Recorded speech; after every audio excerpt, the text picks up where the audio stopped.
Hey folks, I am currently serving on a jury for a book prize in case you missed it.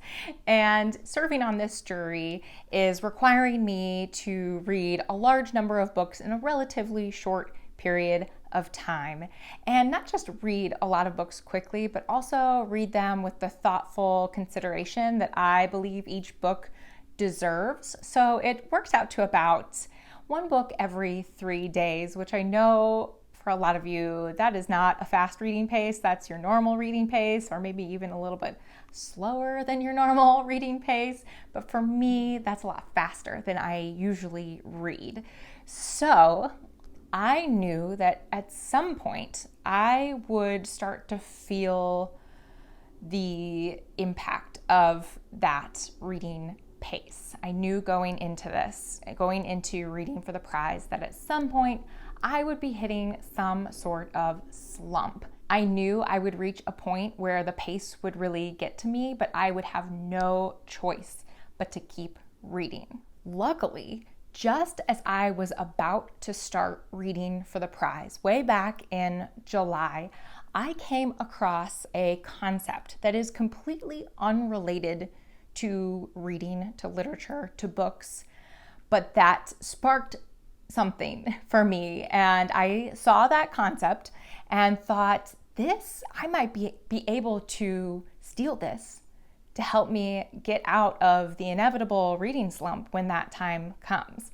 And that is the idea that I want to share with you today. Let me back up and tell you a little bit about this prize in case you are on the newer side here and haven't seen me blathering on constantly about it. So my personal reading passion is books from independent and non-profit presses. So that means books from medium, small, even tiny publishers who are outside of the big 5 publishing houses. And that is the theme that I've based this entire channel around. And I have a lot of really very deeply held beliefs for why I think independent and nonprofit presses are so vital to the literary ecosystem.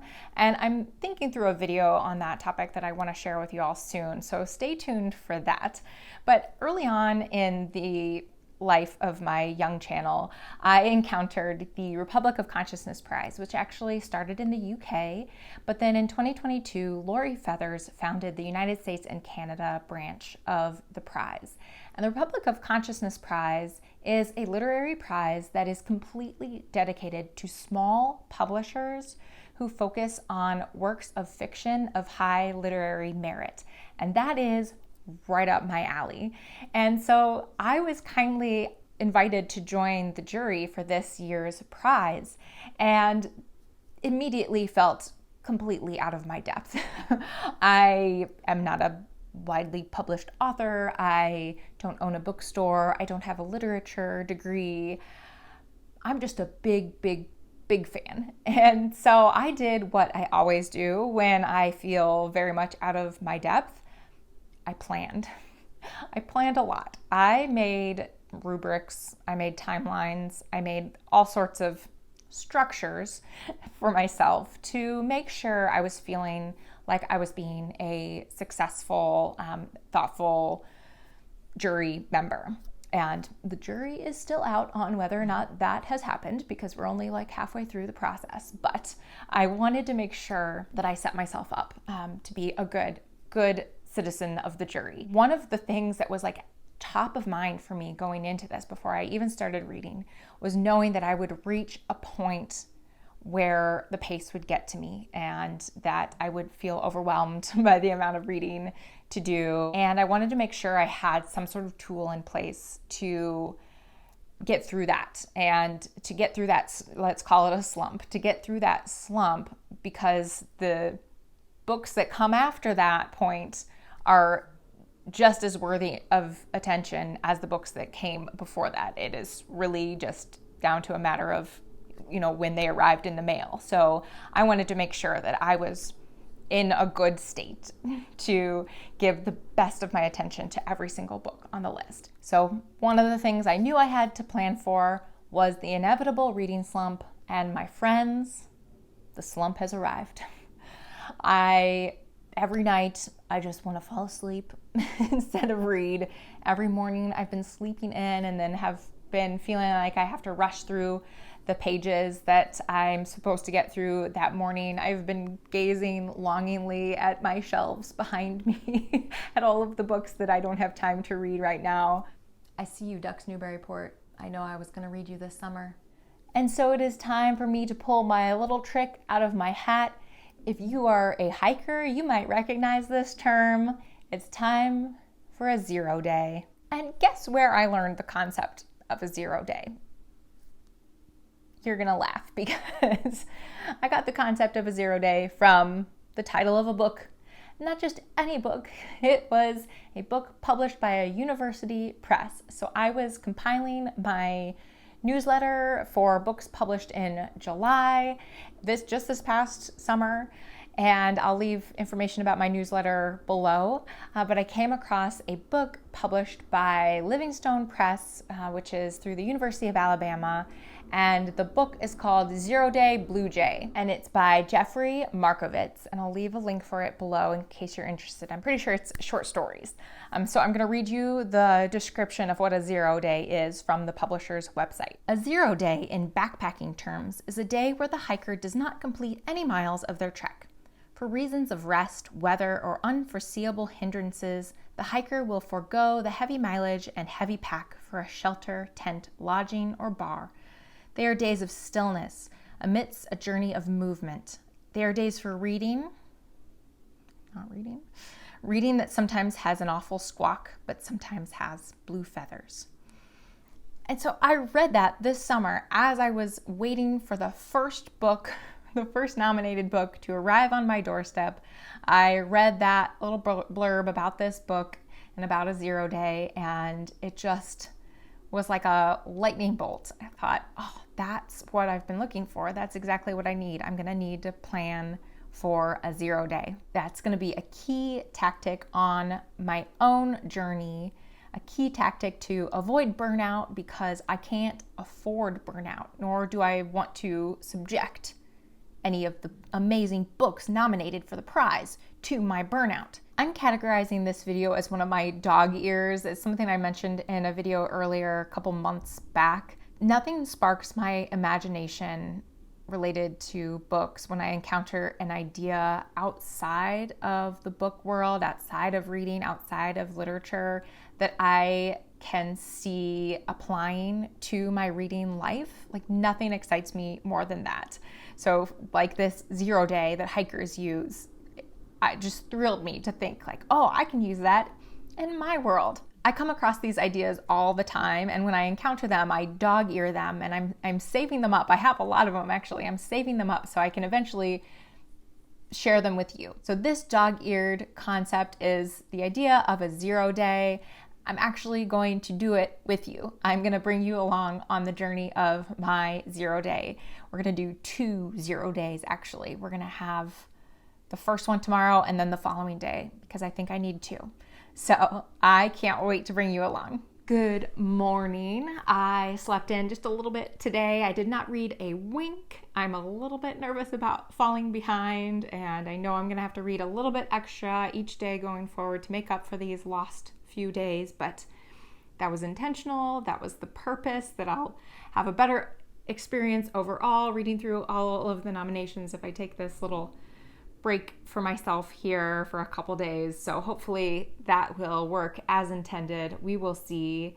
My plan for today is to not read at all, to not do anything with the prize, to not do anything book related at all.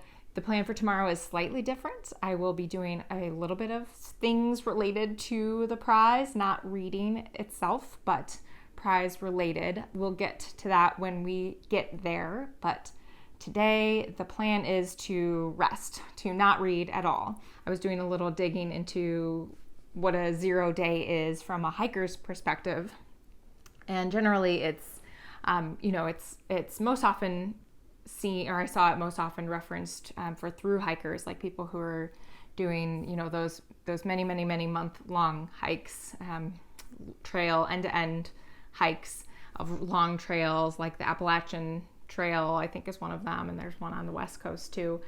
And so they make sure to plan for these 0 days. So I was kind of digging into that to see kind of what a 0 day is from the hiking perspective. It is really windy out. So you can hear the wind. It's a little crazy. I found a website called Backpacking Guys, and they say about 0 days, what exactly is it about taking a 0 day that makes it so rejuvenating for backpackers? And why do many swear by this strategy as a crucial component of their wilderness adventures? The answer lies in the profound physical and mental rejuvenation that comes with taking a break from the relentless pace of hiking. When you're carrying a heavy pack and tackling challenging terrain, day in and day out, your body takes a beating. A 0 day allows your muscles to recover, rebuilding strength and resilience. Moreover, a 0 day is a mental reprieve. It's a time to relax, unwind, recharge, allowing your mind to recalibrate and refocus. Without the pressure of meeting daily mileage goals, you can indulge in leisurely activities like reading, journaling, or simply enjoying a warm meal. This mental downtime is essential for maintaining a positive outlook and avoiding burnout.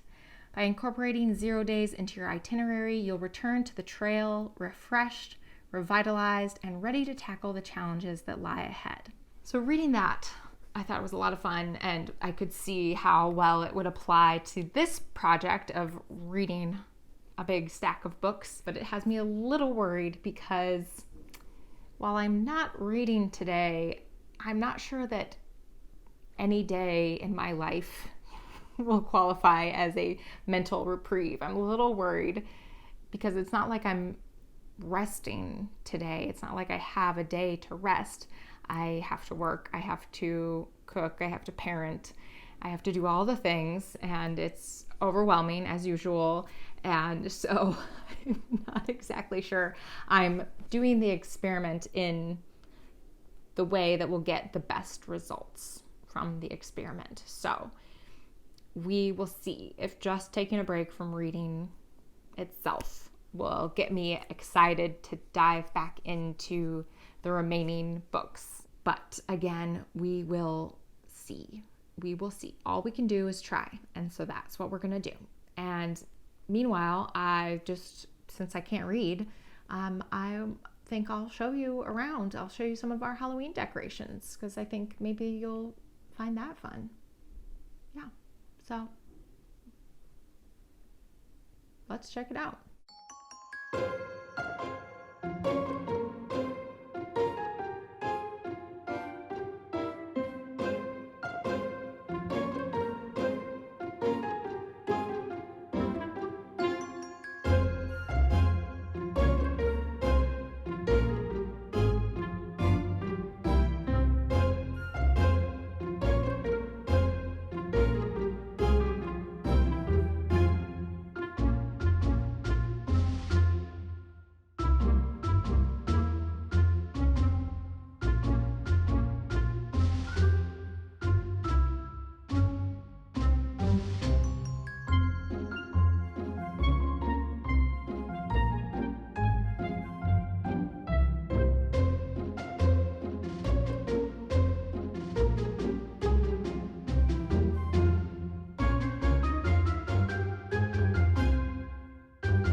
Day 2.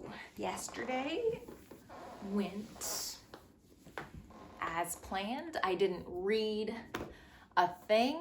I slept in and I fell asleep early as per the plan. So yesterday I didn't read at all. Today I'm doing things a little bit differently. Yesterday was my complete mental reprieve day, such as it was. And today is the kind of prepping day, the catching up day. And so this morning I took some notes on some of the books I've finished that have been piling up. So I've been keeping a journal of all of the books that I've read that have been nominated for the prize.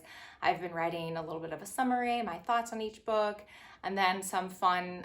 I really wanted to enjoy this process, so I picked some fun things to kind of track from every book, and I'll share that at some point in a later video.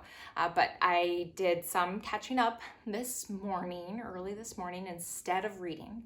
So I did the catching up instead of continuing on the page mileage this morning, and now it's lunchtime, and so I decided I'm just going to sit here amongst the books. I'm not going to read them, but I'm going to sit amongst them and see what they have to say to me. I want to get reinvigorated. I want to get excited about them again. I want to flip through the ones that I've read. I want to flip through the ones that I haven't read, get excited to read them. And yeah, so that is the goal. There's 45 books there are 45 books on the nomination list. I believe I have 41 at this point. I'm just waiting on 4 in the mail. So there are 41 books around me, unless I've left one sitting somewhere, which is entirely possible. I think there are 2 over there. So I'm gonna go grab those 2. Be right back. 2. Okay, so books I've read. I'm gonna put books I've read on one side, books I haven't read on the other side. Oh, that sounds like a lot of work. Okay, but we're gonna do it.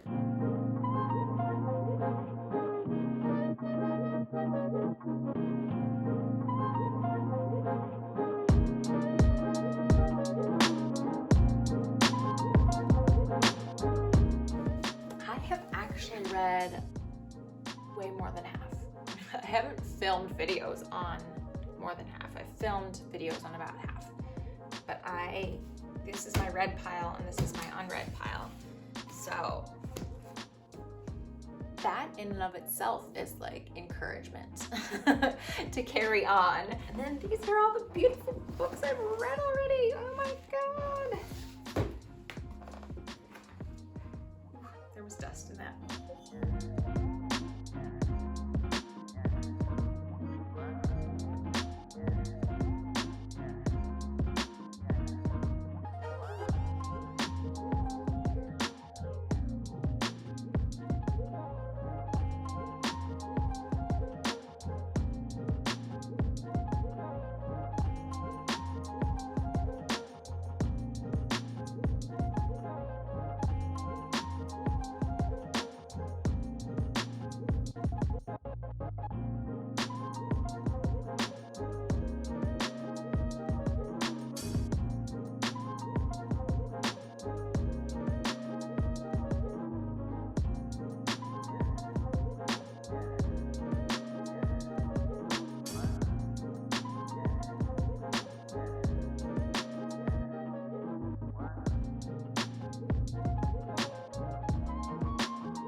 So I'm here again to share with you how my 0-day project went.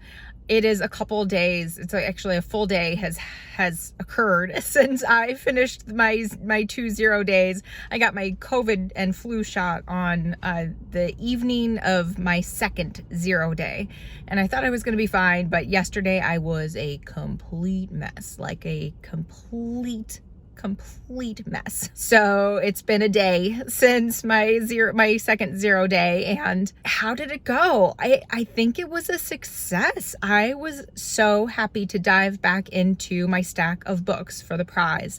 I think that the planning and taking a couple of days just to recharge, reinvigorate, get my energy back was a good move. I don't think it was the day I went without reading, though. I don't think that did anything for me. It might have just been because that was a really busy, overwhelming day in general. So I don't know, maybe if I tried that on another time, it might have a bigger impact. What I think was the kicker was, not yesterday, the day before, the second day of the 0 day, taking time to catch up on my journaling, taking time to just sit with my books and enjoy them in a way where I didn't feel pressured to read them. I think a lot of people stress about having books on their shelves that they don't read, because ideally, of course, the way to enjoy your books is to read them, but that's not necessarily the only way to enjoy the books that you have. They're beautiful objects. You can enjoy them in other ways that doesn't require reading the whole book, sitting down right there and reading the book in the moment. You can just pull your books off your shelves, flip through them, enjoy them. I think there's so much to be said for that. And I think that just sitting in a pile of my books around me and flipping through them, looking at the cover, looking at the titles of the stories for the short story collections, that did so much to get me excited to pick the books back up again without feeling the pressure in the moment to pick something to read. I just enjoyed touching them and smelling them and feeling the books around me. It was just a nice experience, and I like to do that sometimes. Just pick my books up off my shelf and enjoy them as a beautiful object, the beautiful objects that they are. So I would say that is my ultimate recommendation for this 0 day. And I think, to relate it back to hiking, I think it is similar to taking a 0 day while you're hiking. Not that I would not know, because that is not something I do not do multi-day hikes. That's not something I do, but I'm guessing it's similar in that you are taking a 0 day, but you're still in the same surroundings. You're still surrounded by the beauty of wherever it is that you are. So you are, you're not clocking any mileage, but you're still in the middle of the hike, right?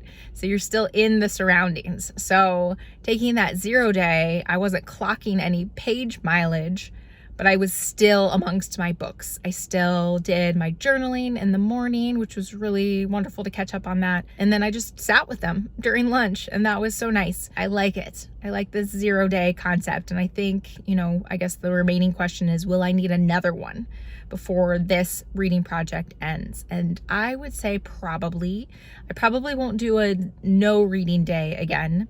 I don't think I have time for that. Or not a no, I won't take a nothing at all day again.